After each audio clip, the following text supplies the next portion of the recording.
Well, what about fish tetrapods, things that go on four legs? Well, in 1988, it was admitted we have not found any fossils that are intermediate between such clearly terrestrial animals and the strictly aquatic Ribidestians, can't say it, I'm sorry, described in the previous chapter.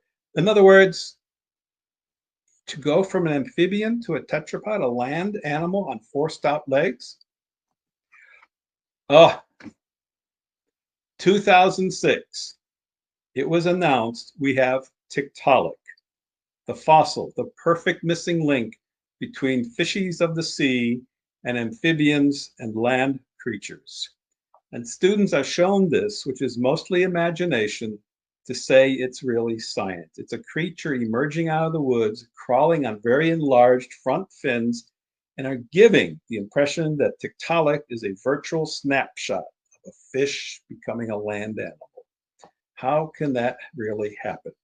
And why would it happen? If a fish is so nicely adapted to the sea, why would it even want to go on land? Well, there are some animals that do have some features, but nobody calls them transitional forms.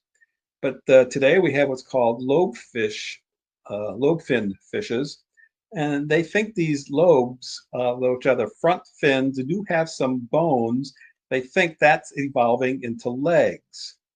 And because of these, some scientists were teaching that the first amphibians were descendants of lobe-finned fishes. And that's simply because there are some bones in those fins, but they're not connected to the backbone. They are just stiffeners in those fins. And so as they look at the evolution from fish to amphibians, these are some of the different animals that have been suggested are fossils. You can see over time, these have all been reclassified as either truly amphibians, nothing in between, or truly fish, including coelacanths down there in the lower right. That was supposedly a fish that went extinct over 360 million years ago, and it was on its way to becoming an amphibian. Only problem is we then found them. I guess extinct for 70 million years. But anyway, there is a lobe-finned fish. Living ones are found. It just shows, for one thing, it's a living fossil. Just because something disappears in the fossil record, like a coelacanth, for huge layers of time, does not mean that it was living somewhere on the earth, because they're still alive today. 1938, the front fins or lobes are still fins. It's 100% fish. Nobody disagrees with that. There's the fossil up above. There's the fish, a coelacanth fish. But they really thought they were onto something. They gave up on coelacanth, some of those other examples I gave you. Finally, 2006, we have Tiktaalik. Evolutionists said the lobe-finned fishes clumsily crawled out of water and onto land 300 to 380 million years ago, like Tiktaalik, a new fossil. Dr. Shubin from the University of Chicago was the lead researcher looking for this fossil. And here's his picture with the fossil, the Tiktaalik. There are actually three creatures found. This is the best one. And he's holding it there next to his head, you know, like, this is my buddy. And of course, it helped him get some fame and funding. So supposedly, what did Tiktaalik have? That it could breathe using simple lungs. Dr. Shubin actually said that. The front fins are able to support its weight. That's what all the drawings and pictures used to describe it show. And that there are enough finger-like bones making an arm and a wrist and fingers that are becoming, in those front fins, becoming legs.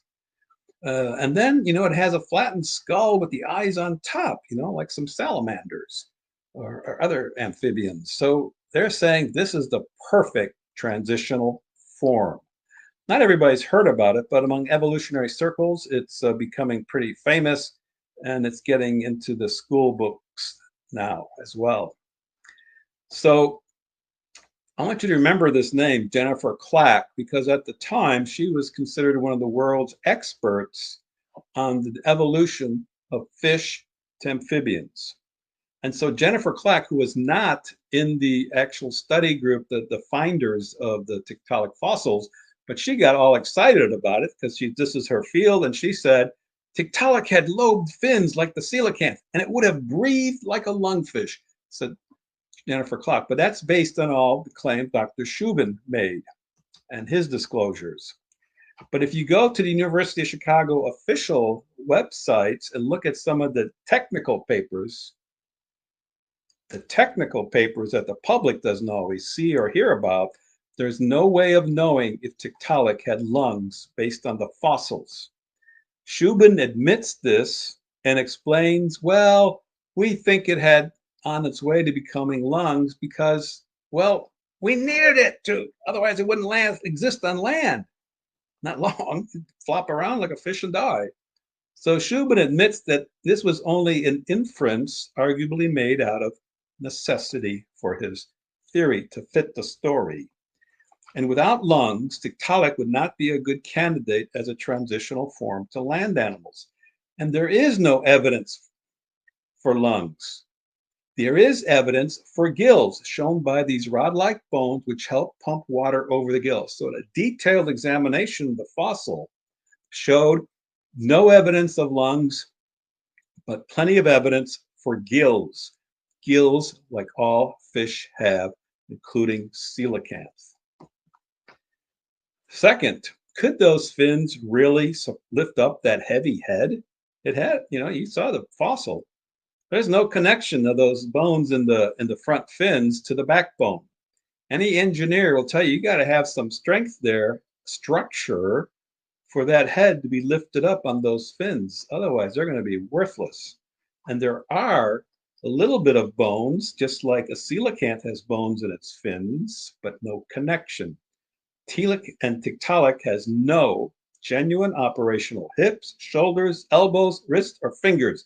It was all a forced fit based on what they wanted to believe. Tiktaalik is clearly another example of a large bottom-dwelling fish.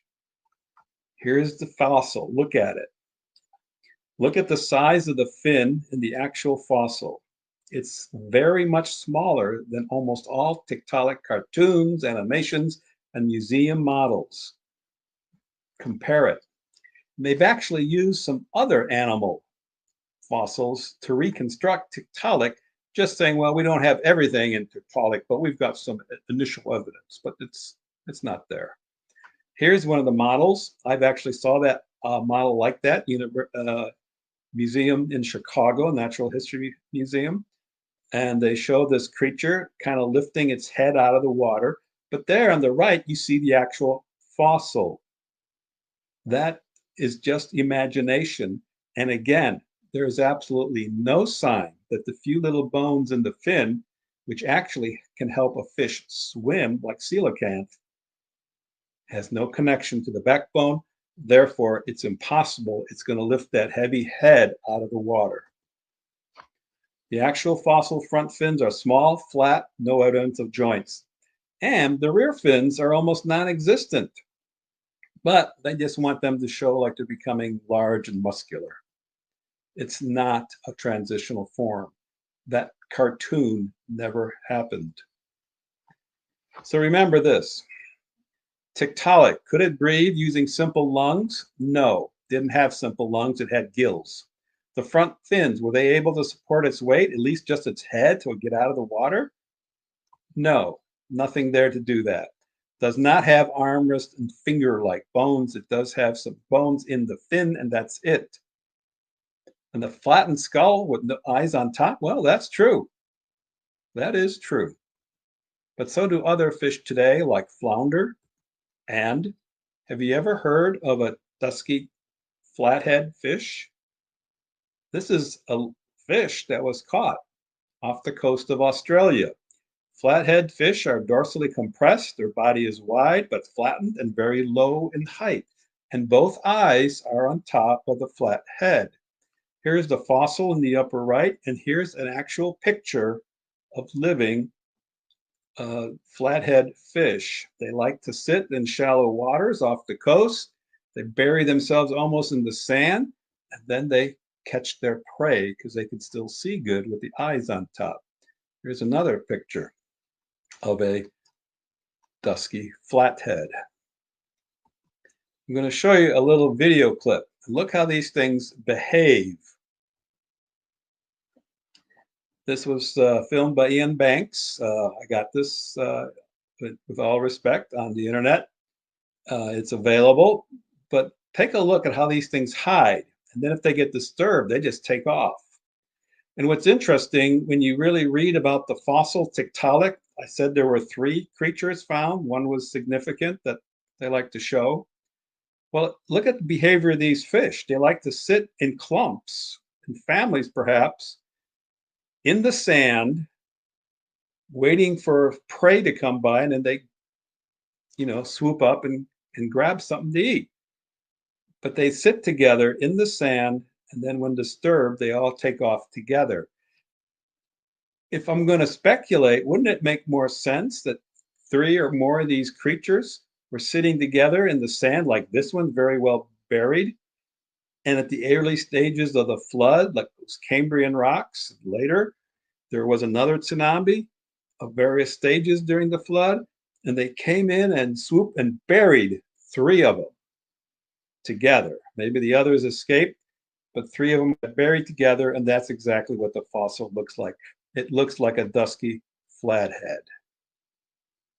It's actually, Tiktaalik is what we would call a living fossil, because I think it is a flathead type fish related to these fish, which are nice game fish off the coast of Australia today. Well, remember 2006 is when Tiktaalik came out. Nature magazine, it's a premier science magazine. They put it on their cover when fins became limbs. Just 4 years later, they had to change the story, because in 2010, they talk about 4 feet in the past. Tetrapod trackways from the early Middle Devonian period in Poland. These are the Polish footprints of tetrapods walking on open ground, and these are dated 397 million years ago, and what's now Poland. Wait a minute, Tiktaalik was supposed to be 380 million years old at the most, and it was just developing legs. But now we have Polish footprints, their own dating methods say this is 397, almost 400 million years ago. And it's clear from these fossils, something was walking 18 million years before Tiktaalik, and it was walking on stout legs. Look at those numbers. This is the end. If anybody knows anything about the fossil record, you ought to know about the Polish trackways, and that is the end of Tiktaalik, even if you want to ignore the evidence of what the fossil actually shows. Nature admitted they force a radical reassessment of the timing, ecology, and environmental setting of the fish to tetrapod transition. They force it. All you Tiktaalik fans, why aren't you talking about the Polish footprints? Here they are. Oh, well, this just pushes back evolution. But again, no evidence. Here's how those footprints have been analyzed. It's clearly a creature walking with fully developed skeletal structure, maybe in some mud and a little depth of water, trying to support its weight and to escape maybe an onrushing flood. But this is, again, solid footprints. And any evolutionist who has looked at this agrees. You've got the trackway of a creature with the skeletal structure to support its weight on 4 legs. And it matches the way these creatures walk today. So this is all becoming something different. They still try to give it more fish-like look to it, but that is not true. Tiktaalik is gone, and anything like it. This is truly a walking fish. Remember I said Jennifer Clack, an expert? Well, she looked at these Polish tracks and told the UK Guardian, well, it blows the whole story out of the water, so to speak. Whatever made the tracks in Poland does not look transitional, because they were walking with stout legs. They admit that. So even if you still want to believe in evolution, you cannot use Tiktaalik. First, so much of what was said about it is fraudulent. Second, you've got these tracks of something walking on stout legs. And Jennifer Clark did say, we thought we'd pinned it down. We have to rethink the whole thing. She was the one that was very excited about Tiktaalik. So before she died, she knew that they didn't have anything. So Tiktaalik, the perfect missing link, or just another fish? That's all it is. And no, not a transitional form. And of course, if it's fully fish, it still fits the story.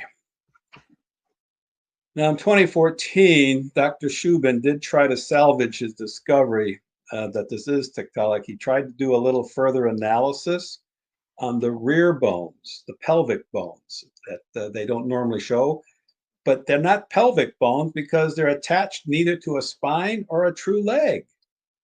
And there are big fish that have big bones in the back. You just can't, because they're a little bit bigger than most fish, call it a pelvic bones. That's what he's trying to do. He's trying to say, well, yeah, I know we've got problems with the front of the fish, but the rear still looks like it's a transitional form. But no, again, it's a contrived story. It simply suggests that the front and hind limbs were equal in size, as is common in modern lobe-finned fishes. Redefine living. So this goes back earlier. We were talking about homology, and very briefly, you brought up transitional forms. And so many in the evolutionary community, they'll say that we have found some transitional forms.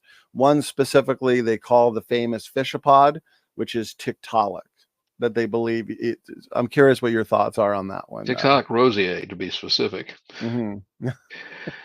which was found in Canada. You can be proud of that. There you go. It was found on the south end of Ellesmere's Islands up in the Northwest Territories. But you have to remember what really happened. In the up to the 1920s, evolutionists believed, and I would point out, since 2,500 years ago, evolutionists have taught that fish walked out of the water and became people. Now, that story has not changed in 2,500 years. So, evolutionists are looking for this in the fossil record. So, although ancient people did recognize fossils as having been creatures that lived in the past, they didn't know much about it and didn't have the scientific tools to analyze or whatever.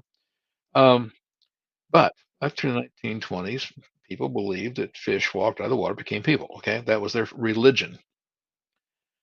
And they found fossils that were supposed to be 300 million years old of a creature called the coelacanth.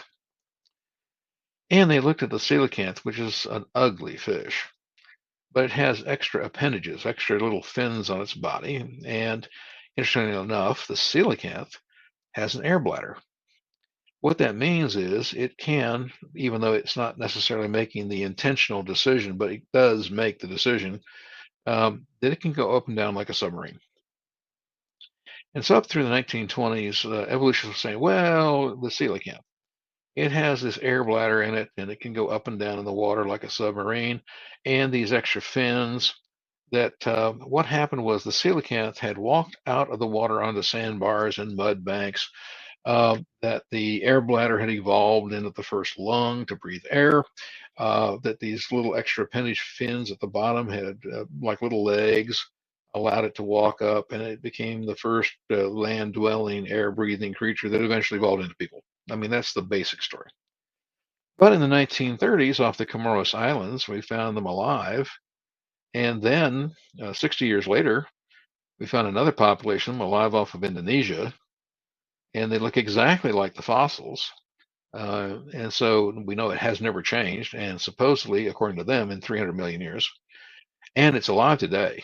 So can't possibly be the fish that walked out of the water and became people, correct? And they said, but we know that evolution is true, and we know that there's a fish that walked out of the water and became people. And then, miraculously, April 2006, they found the Tiktaalik rosier. And remember that we didn't find the back end. We found heads, and we found mid bodies and so forth. We found two front fins. and they say, "Oh, eureka, eureka! We have found it. This is the fish that walked out of the water and became people."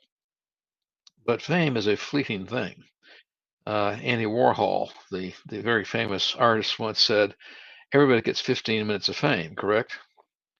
Well, they found the Tiktaalik rosier in 2006. Later research proved that the fins were not attached to the spine, that these fins could not possibly have supported the body on land, and therefore Tiktaalik rosier was not the fish that we had, in fact, evolved from. And only 4 years later, we found the fossil footprints of a four-legged creature walking on land in Poland. And that this creature that supposedly predates the Tiktaalik rosier was almost 20 million years older in history, according to evolutionary timeframes. I would say they all died 4,500 years ago, Right. but nonetheless. So the story of this particular fish, it was thrown out within 4 years of its discovery, when we found that actually there was a creature that quote unquote predated it, that had been walking on land. And so again, fame is a fleeting thing. That's a great response. So the story goes fish, amphibians, reptiles, mammals, they find this so-called fishapod with Tiktaalik. But then years later in Poland, if I'm not mistaken, they find these tetrapod foot tracks. That's what I just was predating talking about. Yeah. Yep. Yeah, exactly. So that's a great Predating point. it between 15 and 20 million years earlier, proving that this was not a fish that walked out of the water. And again, we studied the anatomy now, and we know that it could not have supported itself on land with those fins, etc. So they've all been thrown out. But of course, evolutionists know the story is true, and so now they are recruiting you to give them money to go out and find it. Right. These government grants, right?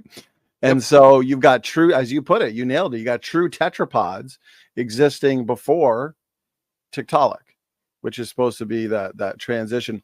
Now, what I've heard them say, I wonder what a good response is. They'll say, well, maybe Tiktaalik wasn't the direct ancestor. It was just maybe a side branch, but it is an example of a transitional form, even though there were true tetra. Is this a rescue mechanism, Dr. Grady? Well, that's just it. It's not a rescue. It can't rescue the theory at all, Right. because we simply see that every creature is whole, complete, and works perfectly well as it is. We have never found a transitional form, a true transition. Now, you can line things up by size and shape, but that does not prove that one came from another. And so the argument they try to use to prop up this fairy tale for adults doesn't work either.